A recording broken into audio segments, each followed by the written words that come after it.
Esto que venga a continuación, de esas cosas maravillosas, entrañables. ¡María! ¡Hola! No se me levante, Hola. no se me levante. Un saludo. Bueno, por favor, Encantada muchísimas gracias. Qué tan de amable de conocer. sentarse. Sí. Tengo 85 anos, José Vale. Luis Foxo, director da Real Banda. 85 anos, María. Nos están mirando Sí. dende Oencia. De doencia, Que sí. isto está aí en León, León. e lindando con Ourense. Sí, Moi ben. muy bien. E vostede creo que ten uns cantos que lle ensinou a estas rapazas. Sí, E esta noite, pois, tivo a deferencia vostede de vir ata aquí para cantárnoslo. sí, Que bonito. sí. Agradezco yo moito, de verdad, Vale, encantada de estar con usted. Bueno, pois non sabe, nós estamos máis encantados ainda, de verdad, María? Isto realmente é bonito, bonito o que... Vaya vostede preparándose, porque Xosé Luis é unha das mulleres que que ti recolles neste libro, este cancioneiro, como tantas outras, non moitas, non? Que ainda la temos aquí en vida.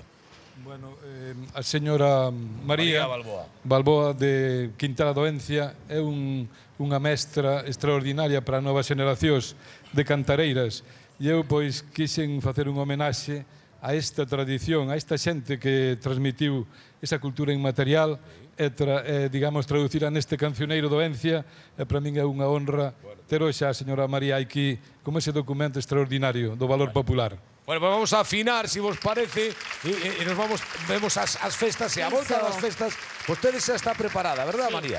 Bueno, pues un momentiño que empezamos a cantar. Vale. Espera un momento. Viva ronda sobre ronda, viva quen sabe cantar, viva nos teus ollos, nena, que che son de enamorar.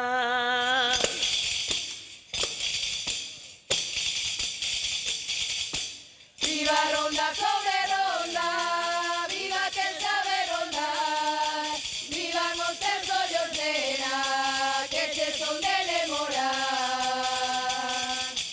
Esta casa sí que es casa, estas sí que son paredes, y aquí está el oro y la plata, y la flor de las mujeres. Por esta calle a lo largo dicen que no hay salida, para mí la ha de haber, aunque me cueste la vida. A la entrada de Quintela, lo primero que se ve, la casa de Manuel y el vino para beber. Sácate de esa ventana, cara de leite marcado, que pareces el demonio cuando vienes enfadado. Tú dices que no me quieres, haces bien decirlo así, como tú me has de querer si yo no te quiero a ti. En Castropetre no hay botas, de orejas son pequeñas, yo que te llamo almohazas, leña tindera por ella.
María Balboa, dende Oencia e a Real Banda de Gaitas da excelentísima Deputación de Ourense esta noite no Luar. Moitísimas gracias. Forte aplauso de novo para Oencia, que tuvieron esa deferencia de acercarse hasta aquí, De traernos esta maravilla, qué gusto, qué gusto.